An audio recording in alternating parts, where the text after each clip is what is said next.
Hey, it's the Fort Worth Playboy. And my Playboys Bunny. The topic for today is a universal, and it's very, what would you call, people get combative about it because dudes love their cars. So the question is, do girls care about what you drive? And the answer is no. And guys that have invested themselves into cars or their car or cars, Heartbroken. they're so pissed off. Which is a little bit different than if you're a car guy, because the girls are going to eventually be car girls if they start dating you. Absolutely. That's completely They'll different. quickly learn everything there is to know about all the nuances of this car and the different brands and what they sound like. I even have a daughter. Yeah. I can't even list it in good examples because I'm not a car girl. Exactly, because you have to date a car guy to become a car girl. But this is for your guys that will invest hundreds of thousands of dollars into a supercar. You know, the cars don't. Girls cannot. They can't tell 6 foot from 5.5 feet. They can't tell 5 inches from 8 inches, and they sure as hell can't tell, a supercar from a really nice sports car. It doesn't. You ask a girl, what was he driving? A red car? A red car. I think it was green. It was a red car and it had seats and 4 tires. And that's it. They I almost think it's like girls see things like it's a block with wheels. And a house is like a square with doors. You know what I mean? It's almost like they see the same thing we see, but in less detail, because they don't care.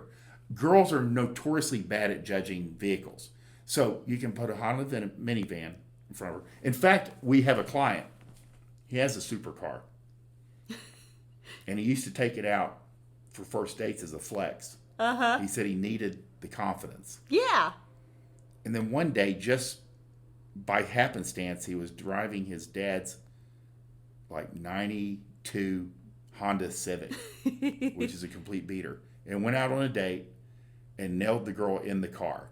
So now he takes the Honda on purpose. Date. We're talking about like a 40-year-old man. High power. Yeah. I mean, like not broke. Has not stopped his roll whatsoever. Has nothing to do with it. It's absolutely insane. I will say if the car stunk, it would probably be a game changer. We're going to talk about that. I'm glad you mentioned that.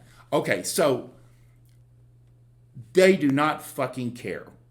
You have charisma, you have game. They do not care what you fucking show up in. It only has to be 2 things. It has to be mechanically sound, so it actually gets you from point A to point B without stress, and it has to be clean. And we'll talk about the 2 different things. For sure. Mechanically, if you ever, like I was younger, and no hit on my parents, but sometimes I wasn't sure if I was going to get to work. Yeah. There's a lot of breakdowns. Of course, we're talking about when cars used to break down a lot more. Cars used to break down a lot more, I feel like. You would always, like in the 80s and early 90s, you always saw cars on the side of the road, just sitting there. Yeah. Yeah. I feel like it was a lot more prevalent. It was a lot more common. And we don't know enough about vehicles to know why. No. Or you go out at least once a month and your car wouldn't start. And we were always having like push cars for people and all kinds of weird stuff. Yeah, or push it to start. I'm so thankful we don't deal with that That's anymore. exactly true. You can have your good old days. I like the ones where I turn the key and it actually starts. So you don't want to go through that. You want to have something that's mechanically reliable. And there's two classes of girls. Let's say a girl is a single mom. She's kind of on a budget, and she drives a beater too. Mm-hmm. And if your car is sitting on the side of the road, she's like, this guy can't help me. Exactly. Consciously or unconsciously, she's like, shit, he's in worse shape than I am. Exactly. And this brings back a horrible memory that I think is funny. I finally get to tell this story. So I was getting my hair cut. God, I was in the Army. So, they see all these guys come in. And this guy, who's a civilian, comes in and starts hitting on one of the hairdressers, one of the girls, or barbers. And she, they enter, and he's going to pick her up later. So he goes out to his car, and the motherfucker wouldn't start. Oh, no. And those girls were laughing at him, and she was like, there ain't no way She goes, if I'm worried about getting here and he can't get out of here, this ain't gonna happen. No. I remember that, you know, I mean, she had written him off immediately. Immediately. Yeah, because the guy's car would not start in the parking lot. I get it. He's in worse shape than her. Yeah. You know. And then if a girl is well off and has never dealt with vehicle problems, you know, it's just not on her radar. If you go out to the parking lot and the thing won't start, she's going to be very confused. And it's almost, for girls, that's actually more of a scary thing. Because you don't know, even in today's world, I mean, the first thing is, well, how am I going to get out of here? Yeah, how am I going to get, shit, I got to pick my kids up. Yeah. Yeah, there's all kinds of things. You know, even though there's Uber, there's Friends, there's all kinds of stuff now. But still, there's that little bit of panic, like, I'm stuck out here with this guy who I may or may not know. Or like. Yeah. Yeah. And now we're in this position. Exactly. And she, even in the back of her mind, she's like, is this really, did it really break down? Yeah. You know, I mean. Is this a ploy of some sort? Yeah.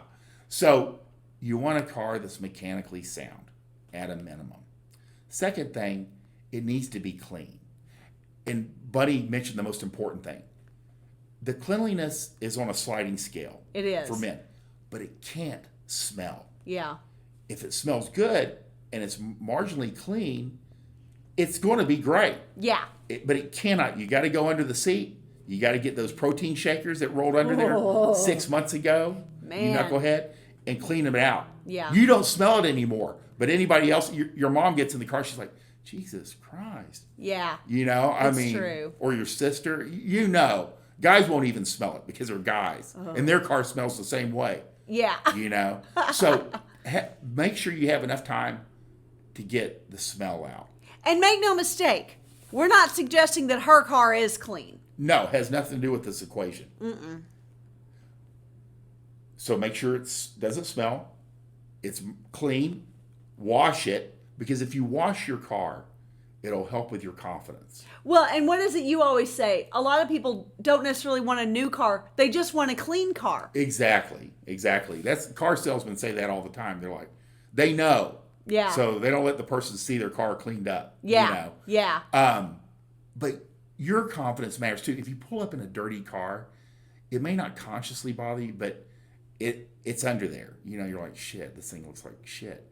But if it's clean, it's hitting the minimums. Yeah. You know, and it kind of shows that you do take care of your shit. Because girls are like, well, if he doesn't take care of his car, he's not going to take care of his hands or my pussy. Right. You know, it's true. It's a downward spiral. Guys who do not know how to take care of things or do not take care of their things, even if they're crappy things, if they don't treat them like they have any kind of respect for of ownership for anything that they have, is a huge red flag with women. Even if they don't talk about it or consciously think about it. And yeah, it's unconscious, which is more dangerous than anything. Yeah, probably. because there's no fixing it. Exactly. So you got to get it cleaned up, and then you're good to go. That's the totality of vehicles. Yeah. Right there. Yeah. Girls just want it to start, which, you know, most of us do too. Yeah. And, you know, passably clean. Yeah. And you can have sex in the car. You Absolutely. know, everybody's pretty easy going when it comes to that. And truly, I will even say, like you're talking about passably clean, I would say, even if the back seat is not the cleanest thing in the world, as long as you don't have to, like, dust it off, dust crap out of it. Oh, hold on, let me get that. Before she sits down, or if she gets up, if she doesn't have shit from your car on her dress or clothing, it's a win. And let me ask, and we didn't talk about this before. Did you, when you were dating back in any past, was there ever a time that you said, "This is a really nice car," or you said, "Jesus, this thing's a beater"? I never got in a vehicle that I thought is too junky. Yeah. I never had any experiences like that. I did date guys who were obsessed with their cars. Like one guy in particular, I would say the fanciest car that I dated, because that's truly what you're dating at that point, because they're so into their cars. Yeah. But was a brand new Corvette. And it was a beautiful car. But I don't have any appreciation for a brand new Corvette. No. All I knew was that it smelled really good. It was very clean. And he didn't ask me to take my shoes off, which I thought was maybe because he knew I was clean or whatever, but I was actually pretty relieved of that.